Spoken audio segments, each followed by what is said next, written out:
Welcome to the Magical Salon, where two regular people, Amanda and James, explore mystical ideas and big questions. From books to pop culture, if it's a doorway to something deeper, we're probably into it. We're not experts, and maybe you aren't either, but that's kind of the point. Welcome back to the Magical Salon, everyone. I'm Amanda, your patroness and heroine for this episode. And I am James, and in light of your introduction, I will be your fellow hero on this journey. So, in this episode, we're traveling into the near past, where we both recently traveled to our hometowns on our own personal odysseys. The term Odyssey actually comes from the poem, The Odyssey, which you may have read in school, or not read, but we're supposed to have read in school. And it was written in 7th or 8th century BC by Homer. And the premise is basically a king, Odysseus, returning home after the Trojan War, but he experiences many difficulties, including encounters with mythological creatures. One of the main themes of the poem is nostos, or homecoming. In ancient Greece, returning home was considered heroic, as not all managed it. Usually, people experienced shipwrecks or other trials, both of which Odysseus experienced. But interestingly, homecoming is not purely a physical thing. The journey is about sort of becoming a different person upon arrival. And while I think this has more to do with the status of having returned, I like this metaphor as a framing for this episode. So, in light of the fact that we both went on Odysseys, what prompted your Odyssey? So in Joseph Campbell's terms, he wrote The Hero's Journey. Every spiritual Odyssey starts with a call. So what was your call, and did you experience any obstacles along the way? That's interesting because I was thinking about this earlier in light of the context that we're going to be doing an episode on Odysseys. And earlier this year, I went to a Qigong event. It was kind of an in-person at a local gathering place, if you will. It's just kind of got a cool vibe, and it was open to the public, and I went on a whim. And as part of it at the end, this place had like a craft studio associated with it. And they had all these magazines, old magazines, poster board, everything. And as part of that vision board, for no reason, I found a cutout of like my home area. It was like the state of Illinois, and it had the Great Lake and everything. And I was like, I'm gonna put this on my vision board. And I ended up drawing in my house, approximately where it is located.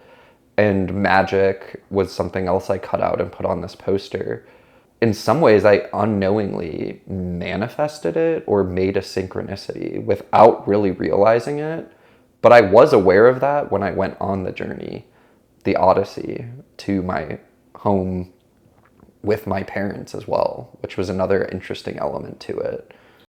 Well, and we should also stop here to say that both of us have moved away from our hometowns, and our parents have also moved away from our hometowns. So there's not really a typical routine time for us to go back and visit our hometowns because of that. Right, because usually people, I go every year for Christmas or Thanksgiving or whatever. You go back to your parents' house or the house you grew up in. But like our families have moved, we have moved. So this was kind of a weird thing. And my parents weren't really planning on going back either. And then earlier this year, when we went to my brother's wedding, we started talking with family, and then people ended up going back. And then we knew they were going back, so kind of on a whim, my parents were like, well, I guess we'll go. And then I was like, well, I'll go. When are you going? I'll take off work, whatever. So I don't know if it was a calling exactly, but what about your Odyssey? Because yours is a more recent and purely solo Odyssey that you've embarked upon.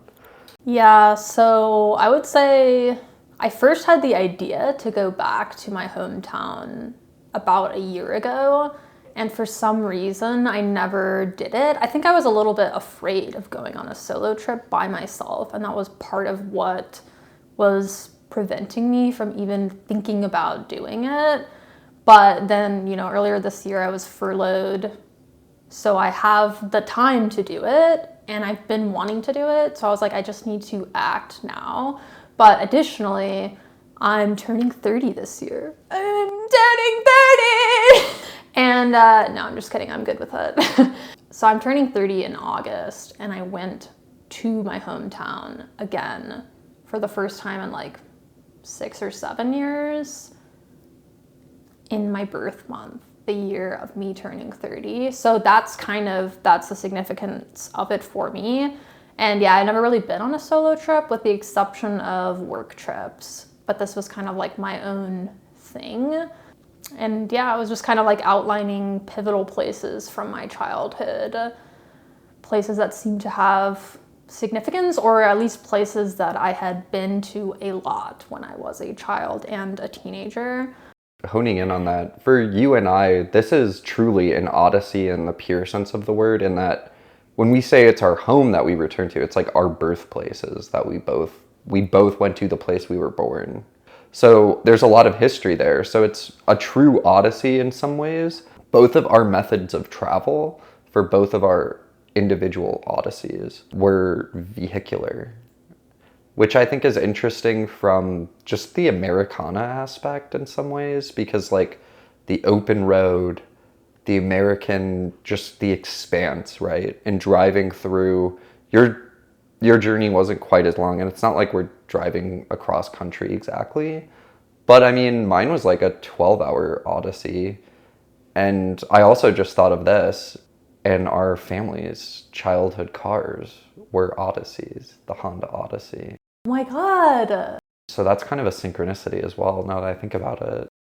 And we can get into this in a different episode probably, but driving or being in the car on the road, I wouldn't say it's meditative, but there's something kind of calming about it. Like specifically highway driving, right? On a long road trip, you're kind of just driving.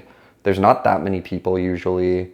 You can kind of see your progression in real time in a different way than like planes, for instance. It's kind of like boop, boop. You're not as invested in the trip, I guess. It doesn't require much from you in terms of attention. Well, yeah, so I was actually thinking about that as well because, well, as I talked about in the beginning, a big part of the Nostos or whatever it's called, homecoming, a major theme both in the Odyssey and like in ancient Greece apparently. One of the key elements is like being shipwrecked. Like that's like but it's interesting because I would kind of equate being on a ship to a road trip because you're kind of like out in the middle of the elements and like anything, well, I guess anything could befall you in a plane as well. But you can see the scenery, to your point. You can see the landscape changing around you and you have more sense of time. Whereas in a plane, unless you're at a certain altitude, you can't usually see that much. Usually the clouds are blocking it or whatever. So you're pretty disconnected from your actual journey, which I think is why, like road trips and ships, not that I really have much experience with ships, it's more immediate. So did you experience any obstacles on your Odyssey? I mean, in terms of the actual trip, no, like there wasn't like a blown out tire or we weren't shipwrecked or anything like that. Well, that's good because you were driving, so that would have been concerning. Well, yeah, that's true. Yeah, we were in a car, so how would we get shipwrecked? Driving to landlocked states. So that would be concerning. To your point about returning to the places you've grown up and remember, it's kind of nostalgic on one hand and sad, and also not. It's a bit, I think you've used the phrase before, like uncanny in some ways, because yeah, okay, that's the house I grew up in, but it's also not, right? Like they aren't keeping up with the grass as much, or they painted the door, or they painted the window, or oh, they completely changed this.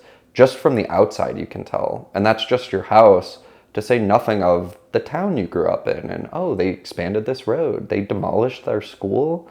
Like my elementary school, way after, not on this past trip, but the school I went to growing up, elementary, was demolished and they built a mall there.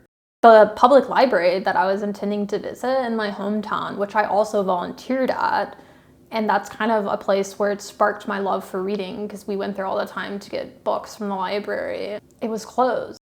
Just driving around, because we, like, and you did this as well, we didn't just go to our house, look at it, and then drive back, right? We were there for a couple of days on both of our respective Odysseys, and driving around is just interesting, and you kind of forget certain things that you're reminded of when you're there. I don't know, did I return a different person? Did I complete the hero's journey? Did you return a different person from your Odyssey? Well, I have a long answer to that, with an aside, as you know. For me, the main obstacle was that it was a lot more emotional than I thought it would be, returning to the places that I had mapped out. And I was just like, okay, like my high school, my old house, you know, like this restaurant that meant a lot to my family. Like I would just, like my old church, like I just went to these places and was like overcome with emotion, and I didn't even really know why. Like I didn't even enjoy high school, and yet I was like bawling my eyes out in the parking lot of the high school. So it's kind of like I didn't really know what I was looking for. And as you know, like on the second day, I was just like sitting at this breakfast place, like trying not to cry, as this lady who used to serve us when I was a kid was serving me. And like that's a synchronicity. So I was just like kind of overcome a little bit, but I couldn't even really figure out why. And again, like I shouldn't have been trying to like psychoanalyze myself so much, but it felt like an overreaction. And I guess I thought that if I could identify its source, the source of my emotions, then I could resolve it and like heal whatever it was that was coming up. But I couldn't figure out really what it was. So then like you had the idea, you were just like, you just need to pivot. You need to go do something in your hometown that you've never done before. And so that's what I did. And that really like changed the whole trajectory for me. So I went to a local bookstore, which I had actually been to this place before, but never by myself. It was like downtown. And I found this book called The Way Around by Nicholas Triolo. He talks about Kora, which is a Tibetan Buddhist meditation practice of walking in circles and also a pilgrimage. And so he went into Tibet to walk around the base of Mount Kailash, which is a famous and very religious mountain in a variety of religions, including Buddhism and Hinduism. But interestingly, the summit is off limits. You are not allowed to climb to the summit. You are only allowed to rotate 32 miles around the base of the mountain, which I think took him and his group like 4 days. So he kind of talks about this idea of an anti-summit, or the summit being off limits or not where you expected, which really kind of resonated with me. He's kind of talking about, because he's coming from like an ultra marathon or an ultra runner background, and on this trip he was kind of talking about being alongside like other expeditioners and a variety of other people. And this is what he said. This was something I sought most, though I had few mentors to show the way. To live guided by curiosity, not simply collecting experiences. And I think that's very interesting, just because that's what you were doing on the first day of your Odyssey. You were collecting the experiences. It was, I'm going to go to my house, check. I'm going to go to my high school, check. You did have experiences at them, but you weren't really, collecting memories? Think about these like people who obsessively travel the world. It's like, what are they looking for? They're like going from place to place, basically checking off like, yep, I saw that place, saw that place, saw that place, collecting experiences. But are you having an experience? And so like, that's kind of what I was thinking about when I was reading this. And again, I haven't finished the book yet, but it's really good so far. But I kind of found when I pivoted and I was acting intuitively and going where I was interested, then I began to actually feel inspired. But most importantly, when I stopped trying to have an experience, I began to actually have one. And it's kind of one of those things like the ancient wisdom. They're always like, oh, you can't force it or whatever. And it's like, you know, when you're doing math at the kitchen table as a kid and your dad's like, why don't you get it? And it's like, I can't understand. I don't understand. You cannot force joy, or you know what I mean? Like kind of going back to like your consciousness, right? What are you looking for? And if you're looking for something, you're kind of putting a filter on something beforehand. You're like priming yourself to have a certain reaction. Well, you're putting too much pressure on yourself and on your external circumstances. Because, if that place, you can't go visit it, then then your whole plan falls apart. So the mountain though, I did have a question. So that's a fascinating story. So the mountain is off limit. Is it blocked off, or you just like, Is it physically walled away so you cannot summit it? Is it an impossible mountain to summit?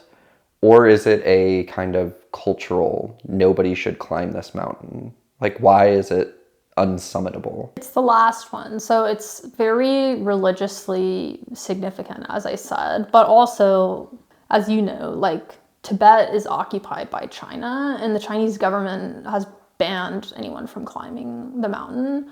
So there have been like some instances where people tried and failed to climb it, and then later people are like, I'm gonna climb this, and then there was like a lot of backlash, so then they decided not to.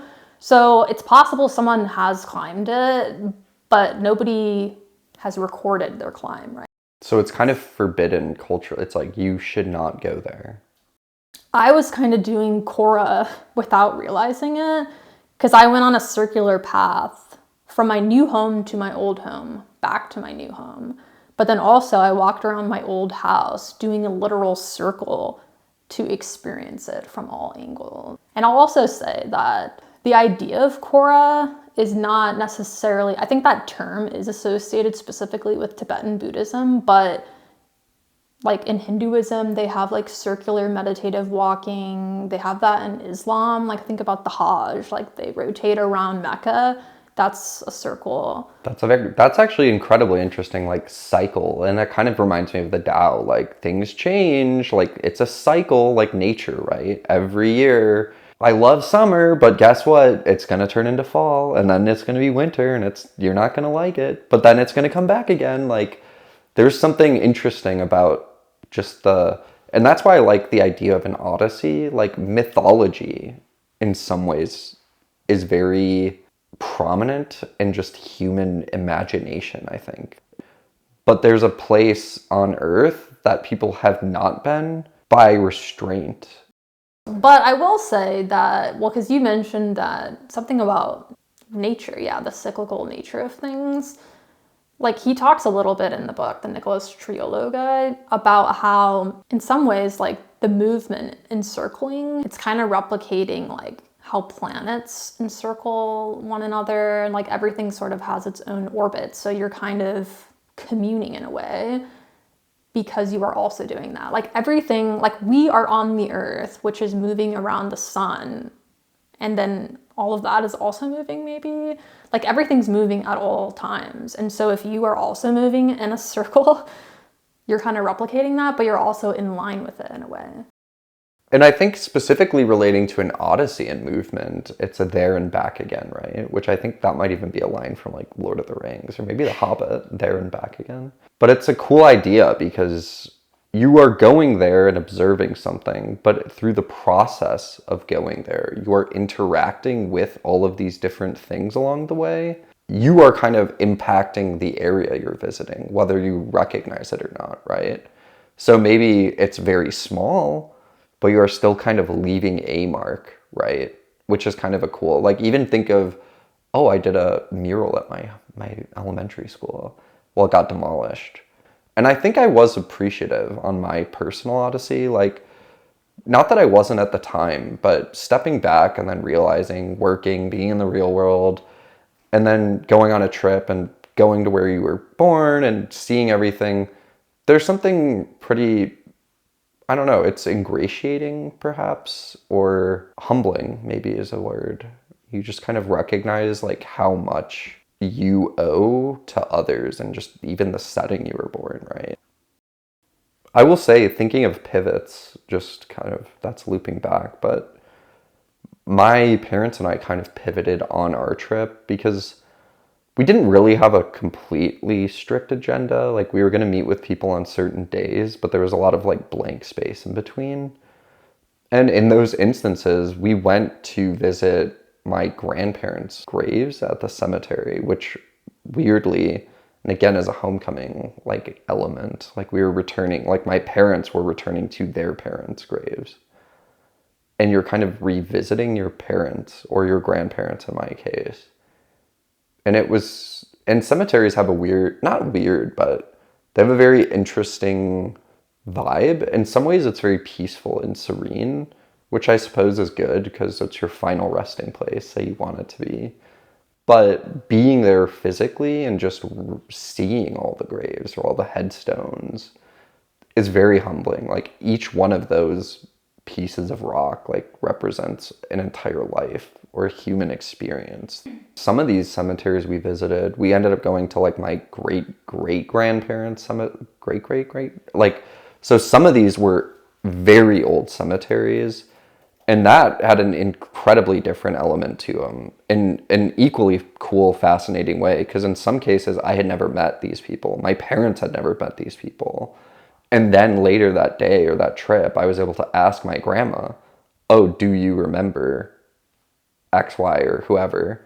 My grandma would be able to give me a firsthand account, kind of like when you would be in history and they were like, this is a, what is it, like primary source versus secondary source. And it's like, well, my grandma knew them and these aren't famous people, so I can't look up what they accomplished on Wikipedia, right? But in some ways, that's the coolest part, right? Like they're a human life that's unchronologued. Well, because the only people that are on Wikipedia are the people that have so-called accomplishments. But it's like, what is an accomplishment if not something that is purely externally validated? But it's actually interesting because you going back to your hometown, like your entire family on both sides going back super far is from there.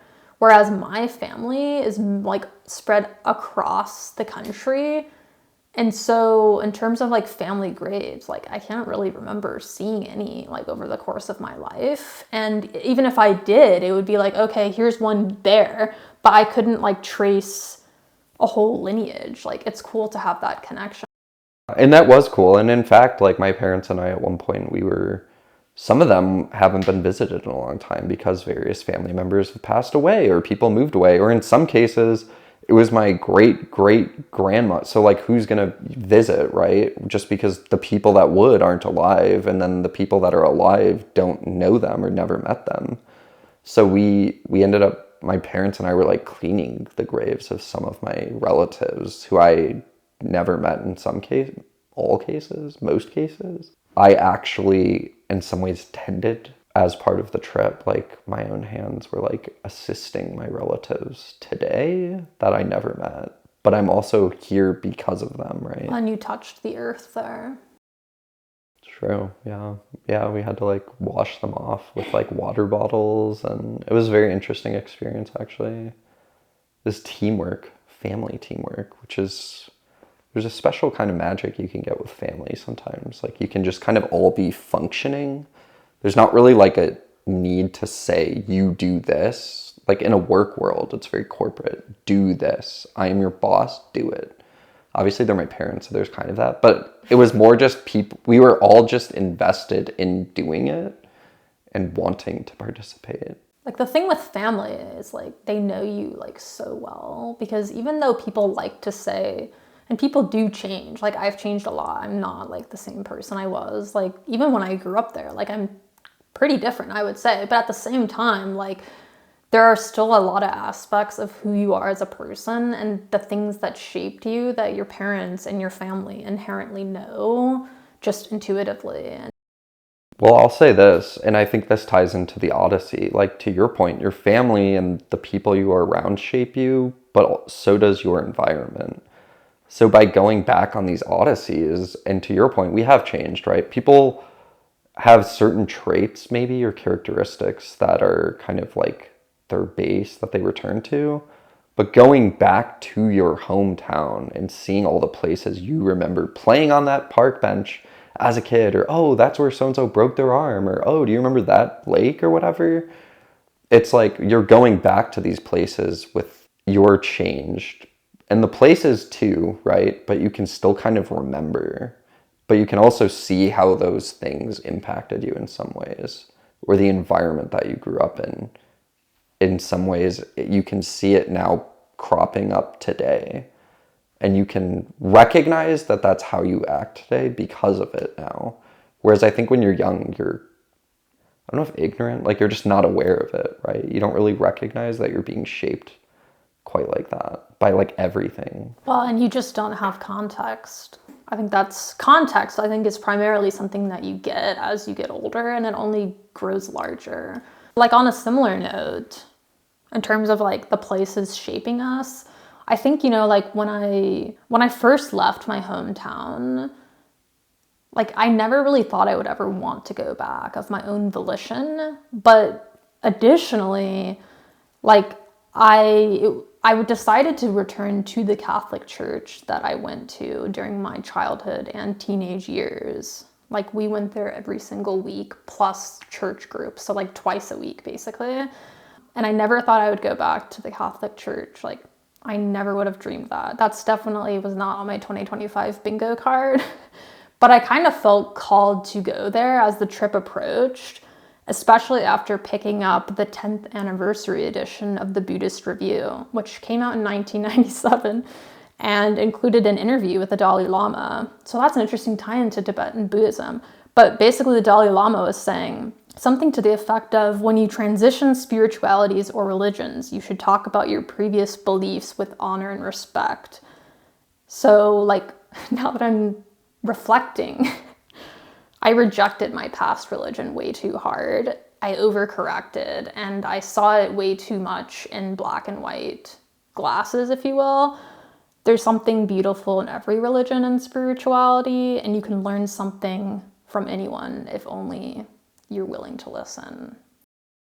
And that's going back to the spokes on the wheel. You can find a master or being to emulate in all of these different religions, whether it's the exact path you need to follow or not. So what was your journey like at the church then? Because that's interesting, because most people, you go back to church for like weddings and funerals, right? After a certain point, if you don't go regularly. And you went on your own on a random weekday. So was there a church service you visited? No, it was the middle of the day during a weekday, as you mentioned, and I just like walked into the courtyard and it was abandoned, and they had built this enormous bell tower or clock tower thing for the priest who had been our priest the entire time I was growing up, who passed away the same year that my parents moved away, actually. And so I was like, wow, it was pretty cool, honestly. And it was nice that they like memorialized him in that way. But then I tried to get in the front doors to the church and they were locked. And I know they had like some vandalism issues in the past, but I just like went around the side and I found an open door and I went in. And I mean, I wouldn't say like I had like a whoa, eureka moment sort of thing. Like I wasn't like, wow, I feel God around me. Like I feel the all. It wasn't like anything quite that intense, but I did go in there. I got the holy water and like did the sign of the cross, and then genuflected, got into one of the first pews. And honestly, I just tried to kind of find stillness, and I do think I found it there. And I was just like listening to the sounds of the holy water gurgling. There was like a water feature of holy water. And I was listening to that, just like kneeling in the pew. And then in fact, I cried. And then also, as I was crying, this guy comes in to do his own prayer, then leaves. And then a priest I had never seen before comes in, gets something from like the tabernacle or whatever, and then he leaves too.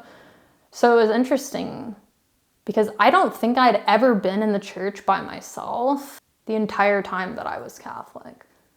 So did you throw up a prayer to Jesus or God? I mean, I did try and pray, but I couldn't really do it that well. I reject the idea that you can't pray well. You either did or you didn't. So the answer is yes, you did. I tried, yes. You did. Yeah, I guess. I mean, it's kind of like when you try and meditate, but like too much stuff is coming up and you can't really concentrate. It was kind of like that. So you did pray though. That's cool. So you didn't get overcome with a sense of, but you did feel something being there, right? Which is cool. Well, and I think one of my other takeaways from the trip was just kind of like, you can do more than you ever expect from yourself. But also, if you only operate within your routine, you'll never really find out what you're capable of. Again, it's important to pivot if you need to. And I think I've never really been that receptive to that as a person. I'm very much like, this is the schedule, this is the itinerary, that's what I'm doing. So it was actually kind of cool. I feel like that's growth for me. And I think, I I'm also just thinking about an idea of Odysseys in general. To some extent, they're silly and unnecessary, right? Because it's kind of like all the change you need, you can find within or whatever. But, you know, I mean, we're humans, so there's something to the experience, to physically going there and re-experiencing or re-seeing things. But then I'm kind of contradicting. Like, it just kind of reminds me of the weekly wisdom, really. Like, the people that are running all over, like, you had an experience, but, like, I'm sure there's a church here you could have gone to. But it's not the same church you grew up in. And that's what's different to an Odyssey versus I went to this special temple and prayed once there and then never saw it again. Like, the impact is not the same. You're getting an experience, you're checking a box, but ultimately you're not going to be fulfilled from just doing that one time.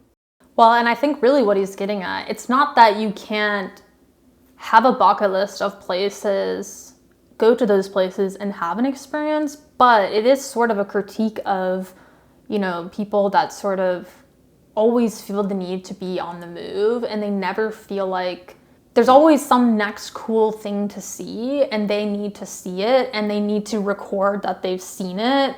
Is it really that meaningful to you personally, right? So I feel like it's also about ultimately being guided by curiosity is about seeking meaning in some ways.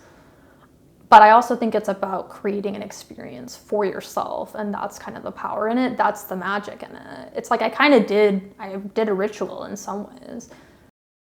Yeah, well, you literally did when you went to the church even. I did. Well, and then I also went by my old house 3 times. Trinity, the Father, the Son, and the Holy Spirit.